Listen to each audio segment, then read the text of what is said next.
What's going on, everyone, and welcome back to another video. Today I will go over the one peripheral that you cannot overlook when talking about gaming, and that is the controller, specifically the PlayStation controller in this case, starting with the original PlayStation controller. Now, yes, the color is wrong. Now this is the actual color, this one here. All right, which is the gray, and obviously this has yellowed at some stage. I mean, look at that, that's yellowing. You can see the difference. The original color is on the back, right, just in case you're wondering. Anyway, this is the exact controller that I spent the most hours with. Probably, yeah, the first, besides the PS2 controller. Truthfully, I have no idea how many hours I spent using this controller. I played countless hours of King of Fighters 98, 97, 94, 95, 96, 97, 98, 99, Twisted Metal 1, 2, 3, 4, Breath of Fire 3, Breath of Fire 4, Final Fantasy 8, especially Final Fantasy 8. Jesus, I must have replayed that game, 20 odd times or something, just to name a few. Now, as you can see, this controller has been through thick and thin. It is yellowing, as I've shown you before. The start and select buttons is falling apart. As you can see, there's a chunk missing from both of them, the start and the select buttons. The D-pad, it feels worn. But the buttons are okay. But I mean, besides that, everything else looks good. Again, besides the yellowing. Now the cable, they're not frayed, there's no rips, no holes, nothing. The connectors, they're still good. There it is, connector's still good. Usually the cables connected to the controller itself is, it has rips, nothing. It's still intact, right? In pretty good condition. And there's no visible, no visible cracks or anything like that, to be honest with you. Again, for me, the sad part is that, unfortunately, this controller no longer works. I have no idea why, but when I plugged it into my PlayStation recently, nothing happens. Now, unfortunately, I haven't had a chance to disassemble it, to figure out what's wrong. It may need a little cleaning on the connectors, or maybe on the board, or it could be its age. It could even be an issue with the actual board inside. I'm not sure, but yeah, I'll try and fix it because, as you can see, this is the controller. That started on my gaming. Yeah, you could say that started on my gaming journey. Okay, so PS1 controller. Now, an update to the PlayStation controller was actually released in 1997, which adds 2 thumbsticks, and it was called the Dual Analog Controller. Unfortunately to say, I don't have this particular controller. As much as I want to own one, so I can't show you the actual product, besides a photo of it. Me trying to find this controller now has proved to be an almost impossible task, and I to be honest with you, I cannot really justify spending, $100 New Zealand, maybe more, plus, just to get one shipped from overseas. Now, 3 factors contribute to this issue. The first one is that the window in which the dual analog controller was sold is very short. I believe it was between August of 97 and November 97. I could be wrong there. Someone, put in the comments if they know what it is. The second is that there were quite a bit of negative feedback from fans of the smaller form factor. When I say small form factor, I mean, this type of size here with the control, with the handles and everything. I think the complaint was directed more towards the long hand grips. This part here, especially this part here. I guess it made it slightly awkward to hold. I'm not sure. And the third is the lack of rumble feature. Right. So, yeah, those were the 3 contributing issues to me not having one, because it's a bit hard to get. But anyway, Sony then decides to release the DualShock. And it became the best-selling controller of all time by units sold. Now, unfortunately, again, I don't own the original DualShock. However, I do own the PS1 version of the DualShock, which is right here. Yes, It has a bit of yellowing, and but overall, this one still works. I use this to play with my in my PS1 games. So this is it. This is the PS1 DualShock. Now it's basically a redesign from the original PlayStation DualShock. The only differences that I notice between the DualShock and this one, the PS1, is that the PS1 has a PS1 mark in the middle. So in the middle there, if I can just again play with the zoom, there it is. Instead of saying PS1, the original one says PlayStation. Right. The connector also, this one, the PS1, which is this, is semicircle, whereas it is squared on the regular DualShock. And obviously also the buttons, the D-pad, the start, select, the analog, and these buttons here, they have a lighter hue to them. So those are the main difference that I've noticed. Now, some of the more obvious changes between the dual analog controller and the DualShock are the hand grips. So the DualShock, they've reverted it back to the original size, right? There we are, albeit a little bit thicker, as you can see. There's a comparison of the two, right? You can see it's thicker on the DualShock than the original one. And also the two thumbsticks, it has a rubber coating, and it's now convex, as you can see. So the DualShock had a concave, and it was made of solid plastic. So that's the difference there. Also, the L2 and R2 buttons are now bigger, right? And on the what is it? The other one, it's I think it's smaller as far as I can remember. So it was the same size as that. But yeah, and also this one, DualShock, obviously it has the rumble feature. So those are the major differences. Another controller that I spent a lot of time using back when I was younger. This is the PS2's DualShock 2. Now I also have no idea how many hours I spent using this controller. Yeah, again, some of the games that I remember playing vividly was King of Fighters 11. Actually, any of the King of Fighters game that came out in the PlayStation 2. Now, my cousin and friend and I would spend countless hours on the weekend playing those games. Just ridiculous amounts of hours. Another was the Winning 11 series, from all the way from, I guess, Winning 11 6 all the way to 10.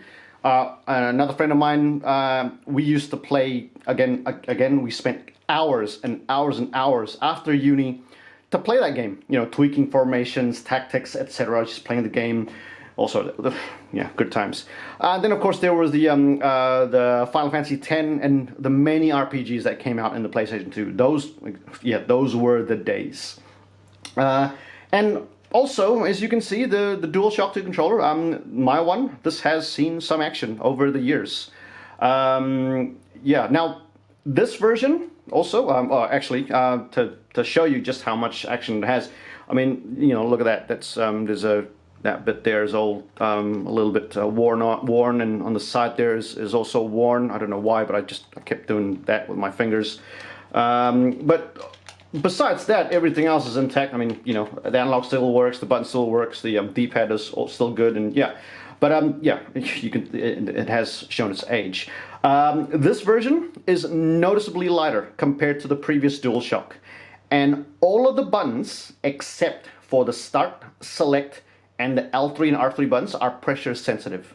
I also read somewhere that this can sense 256 levels of pressure or something, which is ridiculous. But yeah, you can see it there, and there it is. It says there DualShock 2. And the connector is slightly different. You can see that this connector has a more squarish look than the PS1 version, right? And it's all black as well, which is very nice. I've also got a silver one, just in case you want to see the difference. I mean, they're basically the same. It's just the one is in silver. There you go. And yeah, this one also shares DualShock 2. This one is actually not mine. It was actually, I think this belongs to one of my friends, but yeah, he's let me kept it because he no longer has his PS2. But this one, again, I guess it still works. But yeah, those are my two. I've got 4 of these, so I can play 4-player games and whatnot, which is a rarity now, nowadays. But yeah, anyway, those are the PS2 controllers, the DualShock 2 controllers. Moving on, this was the first wireless PlayStation controller that I used and experienced. Now, yeah, at first it felt weird because I kept thinking that it's connected to the console, but then, as with all things, you kind of get used to it. So slowly, I was able to relax and lean further back into the sofa. Unless things got serious, then, you know, I got to lean forward. So there were actually two versions of the PS3 controller. The first version is the Sixaxis controller, which I have on my hands here. And I received this, obviously, when I bought my PS3. The fat PS3, the 60 gig PS3, the best PS3 with backwards compatibility. This controller allowed you to utilize the motion sensing capability, you know, and some games that utilizes the Sixaxis are, you know, Heavy Rain and Beyond Two Souls. So both great games. Check it out if you haven't. But yeah, as you can see, it looks exactly like the PS2 controller, right? Thickness and everything. The only difference is that in the middle, there's no more analog button. It's got the PS button, which allows you to turn on the console just by pressing it. And on top here, also, you have the, what is this, mini USB connector. You've got the 1, 2, 3, 4 lights, which indicates which player you are currently on. You've got the Sixaxis logo here, and the L2 and R2 buttons is actually now a trigger, as you can see there, right? It's got travel, and yes, I'm pretty sure it also has pressure sensitive buttons as well. And in terms of weight, it's very, very light. It says it's probably the same weight, similar weight to the PS1 controller, because it doesn't have any the rumble motors or anything like that. Yeah, Sixaxis. Now, the second version is the DualShock 3, which is right here. It's basically the Sixaxis controller with added rumble feature, hence why it is slightly heavier than the Sixaxis. Now, the rumble feature was something that the developers thought was not a good idea to implement because the rumble feature might interfere with the motion sensing, blah, blah, blah. You know, the way I see it is the Wii Remote had it, why can't PlayStation controller have it as well? And the Wii Remote never had an issue with it. But anyway, yeah, they decided to add the rumble feature not long after. So again, you know, and this one has a what is this, like a matte? Actually, no, yeah, a matte black color, which looks nice. And there now it says Sixaxis DualShock 3 right up there. Yeah, still the same. Now, I've also got a white version of this, just in case you guys are wondering. There we are, white version, much more cleaner. And I haven't used this. I've used this quite a bit. Yeah, there's, you know, a bit of dirt there, here and there. But there's a white version. Right, very nice to use. Yeah, also DualShock 3 Sixaxis. Essentially, I've only got one PS3, one Sixaxis controller, and that is this one here, the original one, because like I said, when I bought my PlayStation 3, the 60 gig one, this is what came with it, and ever since then, you know, I've been buying the DualShock 3 because obviously the Sixaxis went out of production very soon after. One of my favorite controllers, the PS4 controller, simply because of its size. It fits perfectly in my hands and it doesn't weigh that much. And you know, I love the design of it, especially the trigger, as you can see, the little curve, and yeah, and that ensures your finger doesn't slip. Right, there it is. Now, the rounded shape is also nice to hold. You know, it's got a nice ergonomic and doesn't, you know, you don't get fatigued, and it's just nice. The touchpad at the time was pretty good, although it could have been used in a lot more games. What else? The light bar back here is something new. It allows the PlayStation camera to track multiple players on PlayStation and also on PlayStation VR. The color of the light on the controller also matches the color of the characters I control in game, so that was a nice touch. You can tell who's who and which one's which. Also, the controller supports motion detection via a 3-axis gyroscope and a 3-axis accelerometer, and also it's got a vibration function. Yeah, so, and it's very nice. It at the time it was, yeah, one of the best controllers I've had. I mean, I still use this now to play, you know, my emulators and games on PC. I just connect it via the micro USB there. It's great. It's awesome. And you can see there, yeah, there's a bit of wear and tear on the back. It's peeling off. This is it. This is my go-to controller for playing games, basically.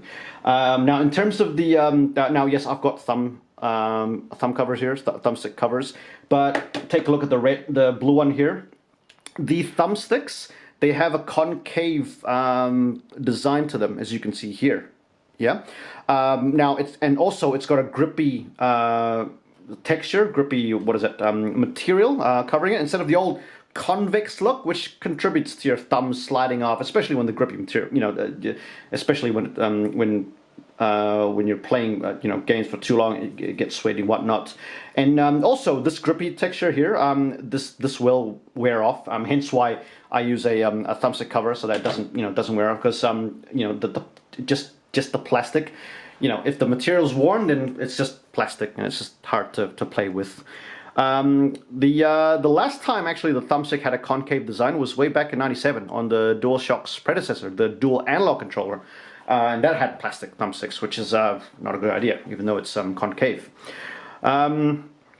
Yeah, oh, the L2 and R2 are also pressure sensitive, which is great for playing Gran Turismo 6 or any, you know, racing games.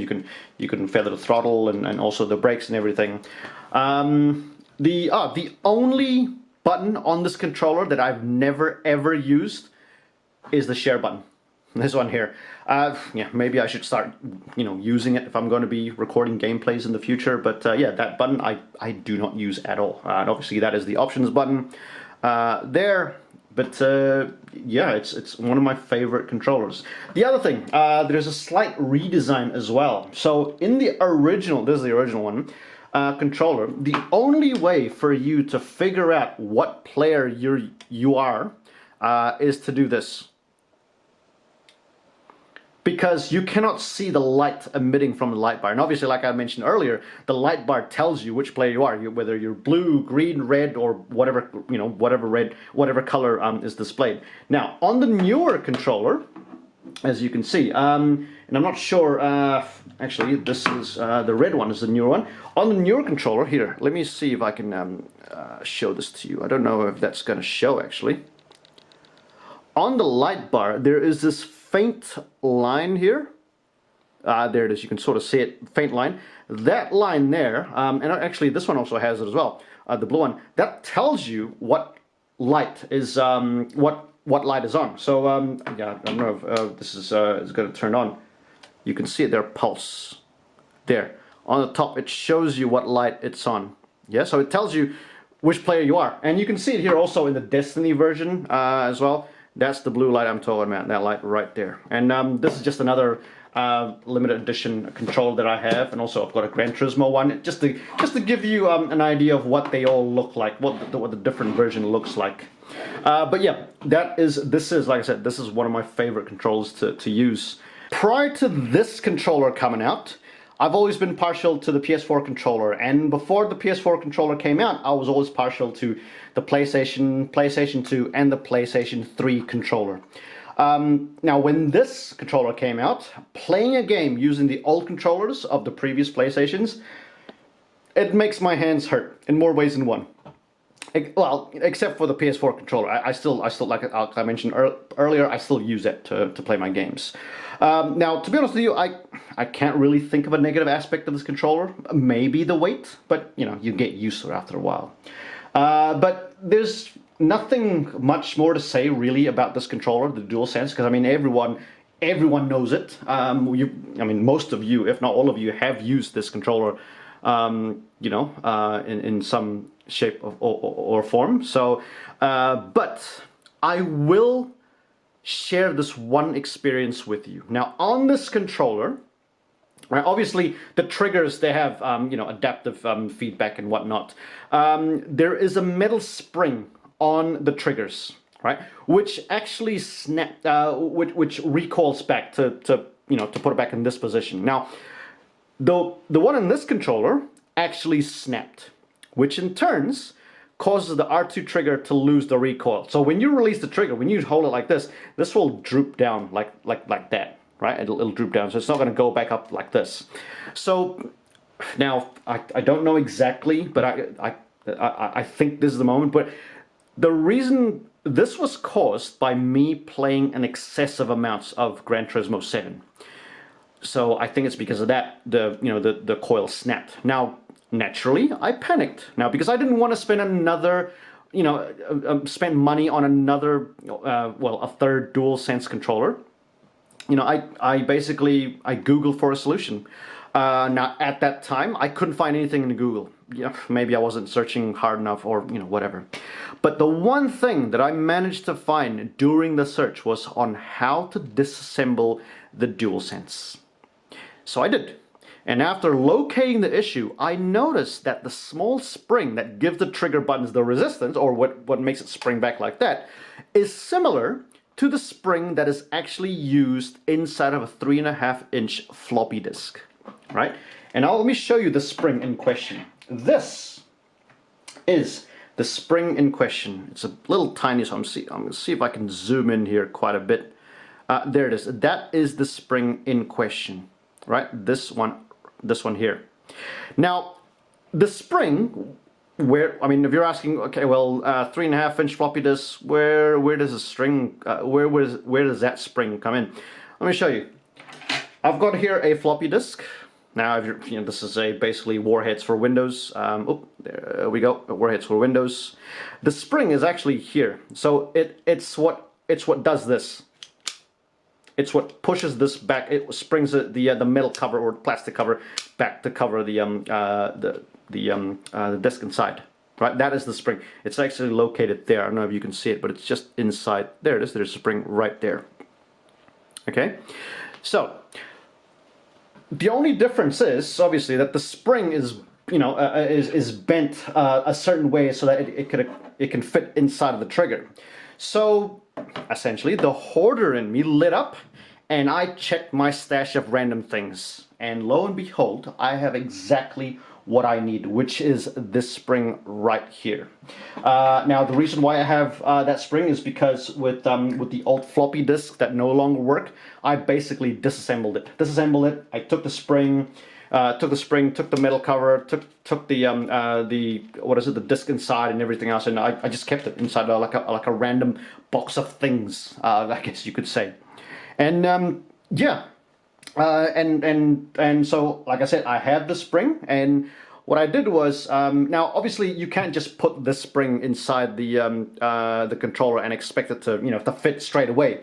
So what I had to do was I had to look at the other side, the other trigger, and obviously the other trigger also has the spring as well. And I looked at it, I kind of measured it up, and what you had to do was on the spring here, you had to cut one end, both ends, and on one of the ends you have to bend it a certain way, a certain a certain length and a certain way, so that it can fit inside the housing in here, right? Now, obviously, yeah, put it in, and again, it works.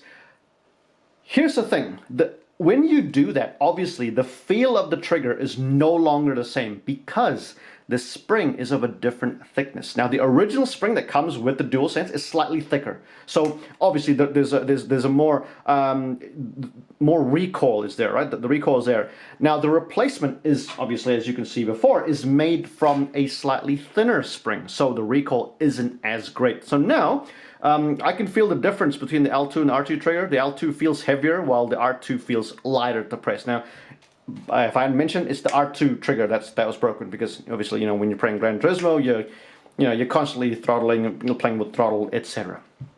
But yeah, there's a tip for you.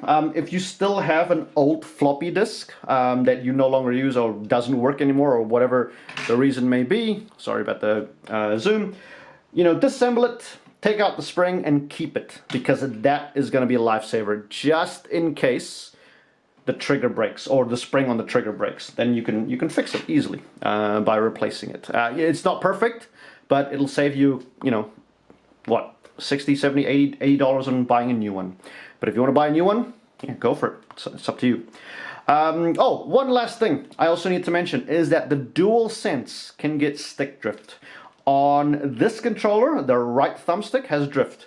Now, I actually noticed that after I finished playing Power Wash Simulator. I'm pretty sure it's because in the game there are just a lot of rapid, snappy movements with both thumbsticks. Especially if you're trying to get that trophy. So yeah, it's this one has stick drift, unfortunately. It is annoying, but again, I learned to deal with it, and it's not so bad. I mean, I can usually reset it in game. You just gotta press the thumbstick right there, and kind of move it to the left or right slightly, and yeah, it's fixed. This controller was released way back in 1995 by Namco for the PlayStation. Now, at first glance, it looks weird. And what makes it different from the usual controller is the shape, as you can see. Now, the buttons also is slightly, you know, not weird, but it's slightly different. And also in the middle of the controller, there's this little bulge. Now, that is the connector. That's where the controller connects. Each half of the controller connects, and it is connected via a swivel joint, which we'll get into in a little bit. The first thing that you'll probably notice, besides the bulge here, are the buttons, right? And it has no, the controller has no typical PlayStation symbols, such as, you know, square, triangle, circle, and X. Instead, it has an A and B button, A and B. Also, 1 and 2 button. Oh, hopefully you can see it there. There it is, 1 and 2 button. Okay, right. The A and B buttons, they are normal buttons, right, as you can see there. The 1 and 2 buttons are different because it allows for analog control, which means that the buttons will detect how much I push them, which in turn means for racing games such as Gran Turismo, you can actually control the throttle as well as the brakes. How much, you know, how far in you push will determine how much throttle you give the car, and how much you press the number 2 button, which is the brakes, will determine how far you push the brakes in the car as well, right? The L and R buttons are also analog, and it has quite a bit of travel. This I think the L and R buttons has more travel than the 1 and 2 buttons, as you can see here. Now, in a racing game, if the game allows you to remap the buttons, then you could also use the L and R buttons for, you know, for throttle or accelerate, and also for braking. Alright, I've also got another controller which I'm going to put on the side here. There it is, because it's always nice to have two. Anyway, going back to this one, let's talk about the swivel joint. Now, the swivel joint in the middle. Now, have you ever played a racing game with a regular controller, the regular PlayStation controller, and notice yourself tilting the controller in the direction of the car? You know, the direction the car was turning in the game. Well, this swivel joint helps you with that motion. This is what you would use to control the car. So this action is a completely different ball game, because instead of using the D-pad, which the majority of gamers used back then, you know, to play like Gran Turismo and whatnot, you actually have to swivel the controller, right? So this way to turn left, as you can see here, you're twisting it this way to turn left, and this way to turn right, right? And you can see here it twists 180 degrees. Just like that, you see? Both ways. There we go. Yeah? Now, I have to also admit, for me personally, wow, this took a while to get used to. Now, I recently played Gran Turismo, again, using the NeGcon, using this controller. And yeah, I have to really concentrate and remind myself to swivel when I turn left and right, instead of using the D-pad. And yeah, trust me, it's not that easy, because you know, the muscle memory is still pushing my left thumb to use the D-pad, obviously. But in Gran Turismo, the D-pad is used actually to shift up and down, right? And I can't remember whether or not you can change that. I'm sure, I'm guessing you can. I just never changed it because I went straight into the game and I played it. Yeah, so yeah, there it is. Next, I want to point out a couple of cons of using this controller. Now, the obvious one is the lack of L2 and R2 buttons. So if you take a look up here, there is no L2 and R2. There's only L and R buttons, right? There we are. Okay. So if you want to use this controller to play a game that requires the use of the L2 and R2 buttons, then yeah, sorry, it's not going to work. Now, however, if the game does not require you to use the L2 and R2 buttons, then yeah, sure, why not? You can use it. Now, this also takes me to another cons, which is the long throw of the 1 and 2 buttons. Now, this makes the NeGcon annoying and difficult to use in games where you are required to rapidly press the X and maybe the square buttons. It is doable, don't get me wrong, it is doable, and you're more than welcome to use this to, you know, to spam in this case, the 1 button or the X buttons, but it's just annoying and difficult to use. I mean, look at that compared to this. You know, it's much more quicker to press a button than use this one.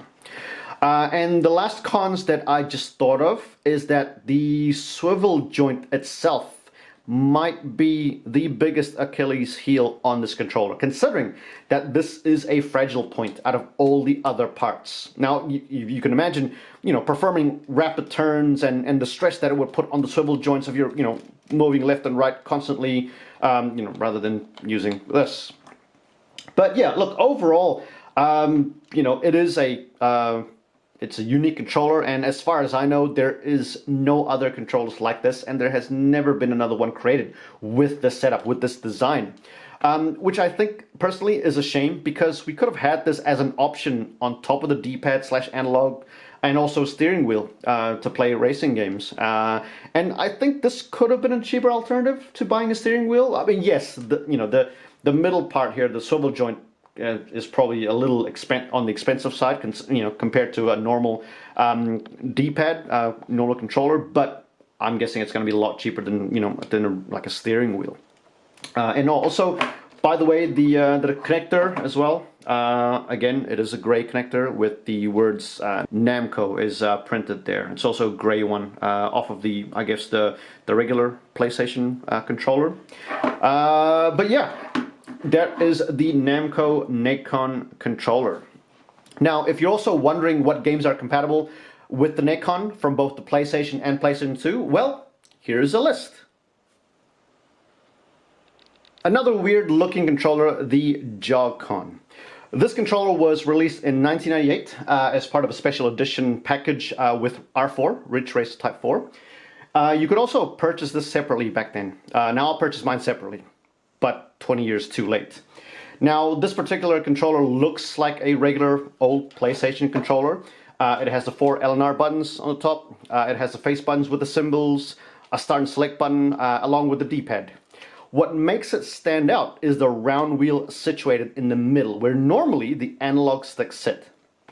So, why is this called a Jogcon? Well, it's because the dial in the middle is called a jog wheel, which is often used for audio and video control.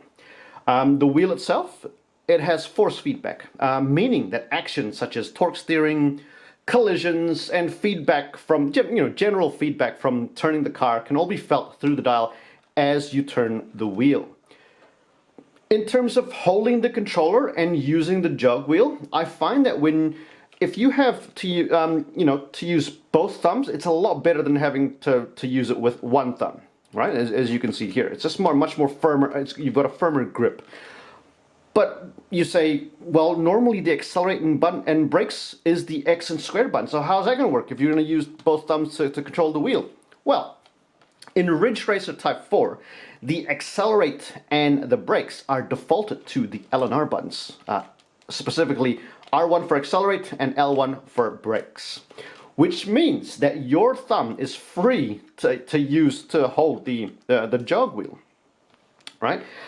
Which makes it, like I said, firmer. Now, yes, you can still use a jog wheel using the one button. However, and I don't know if anyone else shares the same sentiments, for me, the experience is a little bit more awkward and less accurate, I would say, because you don't get a firmer grip. And obviously, sometimes the jog wheel, it will move by itself because it is self-centering. So having, two thumbs, is much more, more accurate and firm. Firmer grip, I mean. The other thing that you can do is you can disable the jog wheel by using this mode button. So if you press the mode button, it will disable the jog wheel. Now, how do you know if it's enabled or disabled? If you press the mode button and this light here turns red, it means it's on. If it's off, it means, obviously the jog wheel is off. And essentially, when it's off, you can use this like a normal controller. You can play fighting games, you can play all sorts of games with it. In terms of the design, the Jogcon, it's nothing too drastic. It's actually pretty light. You can't see it, but it's pretty light considering that it has a massive wheel in the middle.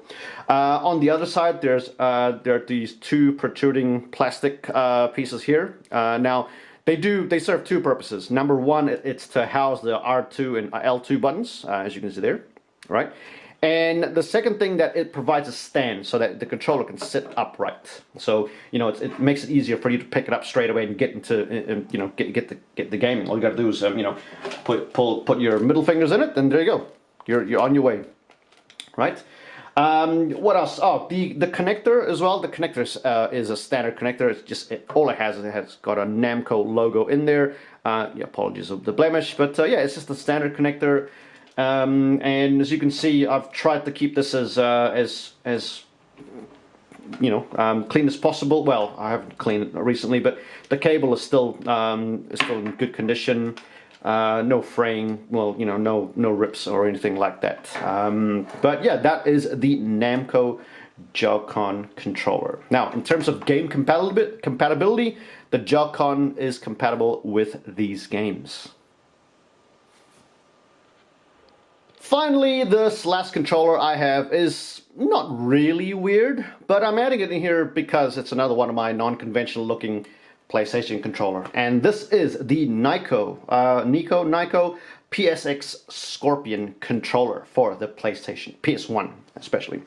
Now, I got this controller as a bonus for buying Vigilante 8 way back when. Vigilante 8, by the way, is a really good game. I'm surprised why they haven't remade it or continue on with the series. But anyway, I digress. I actually used this controller to play the game, and as far as I can remember, it's not too bad. It's actually playable using this, bulky controller. Yes, it is considerably bigger than your standard PlayStation controller, as you can see there. Right there we are. It also has, the other good thing about it is it has a turbo function. So it's got turbo slow, the buttons turbo auto slow and clear up here, which is nice. So you can, if a game requires you to, spam the X button, you can just turn it on and press X. The D-pad itself, I actually like because of the design, and also it's not too stiff in terms of D-pad goes. And the shape makes it easy to perform moves, half circle, quarter circle forward, quarter circle back, etc. And also pressing the diagonals makes it easy as well, because you've got all these little divots in here on the diagonals, which is nice. The L2 and R2 buttons are designed like a trigger, as you can see there, which is also, again, a nice touch. However, one thing that you need to be aware of is that there is quite a bit of travel distance between the L2, well, in this case the R2 and the R1 buttons. So if you use your index finger for the shoulder buttons, like so, like this, the travel distance in between will cause finger fatigue, and it's a little bit awkward, as you can see. So, normally you hold your controller like this, but then if you need to move, you see how you're stretching this area here. So it's a bit awkward. Now, in terms of the design, I think, well, not thinking, but I mean, it looks like the controller design forces you to use your middle fingers to press the L2 and R2 buttons like that. So when you're holding it, you're going to be holding it like that. And that is, to me, it's much more, well, it's depending on what you're used to, it's more comfortable to use it this way, right? Just like that. No traveling, and, it sits there, and your finger sits there.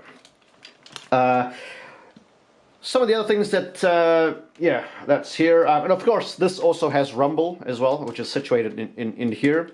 And in terms of weight, it's not that heavy at all. It's it looks heavy from the get-go, but it's actually not that heavy. Slightly heavier than the Jogcon, I have to admit. I don't think I've ever used the analog sticks on this controller either, and off the top of my head, I can't think of a PS1 game that fully utilizes the analog controls at the time when this controller first came out. And if you know any obvious ones, please share in the comments. But yeah, that is the PSX Scorpion controller.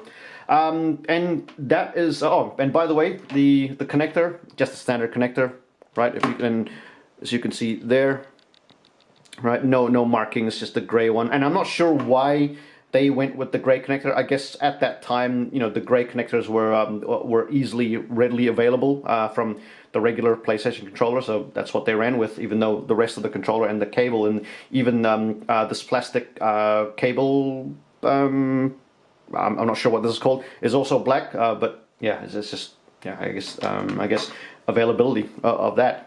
But yeah, look, that's all of the PlayStation controls that I own. And before I forget, also the answer to the trivia at the beginning of the video is Ape Escape. That was the first game that forces you to use both thumbsticks. Anyway, as always, thank you for watching, and I'll see you all in the next one.